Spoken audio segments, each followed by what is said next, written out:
नमस्कार, ये आकाशवाणी शिमला है। अब आप पूनम शर्मा से कोविड-19 पर विशेष समाचार बुलेटिन सुनिए। देश के कई हिस्सों में कोविड का संक्रमण तेजी से बढ़ रहा है। हम अपने श्रोताओं से सतर्क रहने और 15 से 18 वर्ष के बच्चों सहित अन्य लोगों को टीका लगवाने में मदद करने की अपील करते हैं।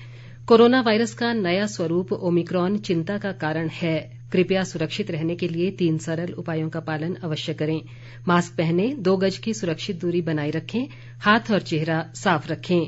कोविड से संबंधित जानकारी और मार्गदर्शन के लिए राष्ट्रीय हेल्पलाइन नंबर 011 2397 8046 और 1075 पर संपर्क करें। और अब समाचार। प्रदेश में कोरोना मामलों में पिछले कुछ दिनों से बढ़ोतरी हो रही है। राज्य में आज दोपहर तक कोरोना के 103 नए मामले आए हैं, जबकि 3160 लोगों ने इस महामारी से जंग जीती है।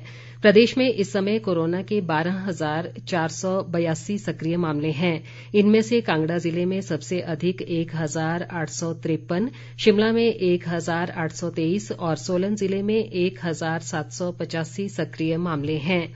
लाहौल स्पीति जिले में सबसे कम 55 सक्रिय मामले रह गए हैं।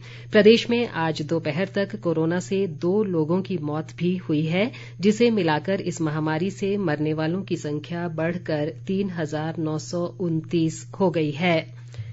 राज्य सरकार ने प्रदेश में कोरोना संबंधी बंदिशें 31 जनवरी तक जारी रखने का निर्णय लिया है। इस संबंध में सरकार की ओर से अधिसूचना जारी कर दी गई है। इसके मुताबिक 31 जनवरी तक सभी शिक्षण संस्थान बंद रहेंगे और सरकारी कार्यालयों में 5 डे वीक होगा। इसके अलावा 50% कर्मियों की व्यवस्था भी यथावत जारी रहेगी। कोरोना को लेकर अन्य बंदिशें भी पहले की तरह जारी रहेंगी। मुख्यमंत्री जयराम ठाकुर ने शिमला में कहा कि राज्य में कोरोना मामलों में वृद्धि को देखते हुए बंदिशों में कोई छूट नहीं दी जाएगी। देश में कोविड-19 से स्वस्थ होने की दर बढ़कर 93.15% हो गई है। कोरोना संक्रमण से अब तक 3,70,71,898 लोग स्वस्थ हो चुके हैं। मौजूदा समय में देश में कोरोना के सक्रिय मरीजों की संख्या बढ़कर 22,36,842 हो गई है।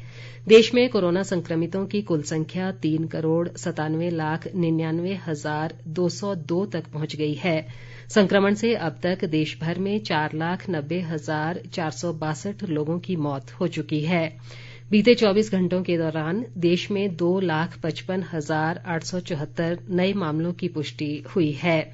इस दौरान 2,67,753 लोग स्वस्थ भी हुए। देश में अब तक 1,62,92,09,308 को कोरोना वैक्सीन डोज दी जा चुकी है। विश्व स्वास्थ्य संगठन ने चेतावनी दी है कि ओमिक्रॉन को कोविड-19 का अंतिम वेरिएंट मानना खतरनाक साबित हो सकता है।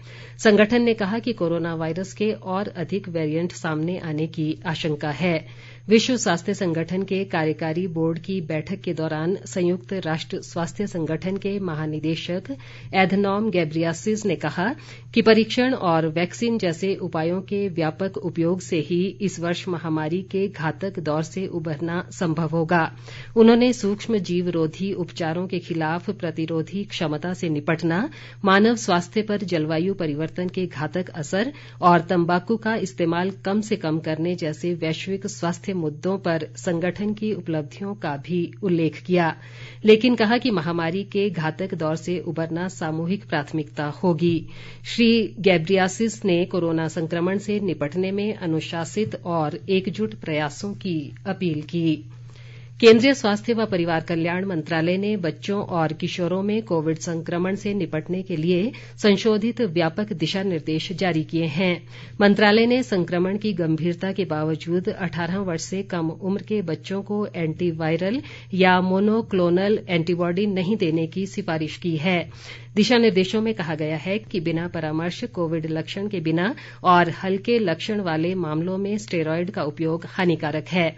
अस्पताल में भर्ती और गंभीर रूप से बीमार कोविड मरीजों को ही सख्त निगरानी में स्टेरॉयड दिए जाने चाहिए।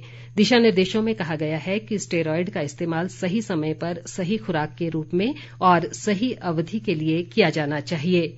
इसी के साथ ये विशेष समाचार बुलेटिन समाप्त हुआ। नमस्कार।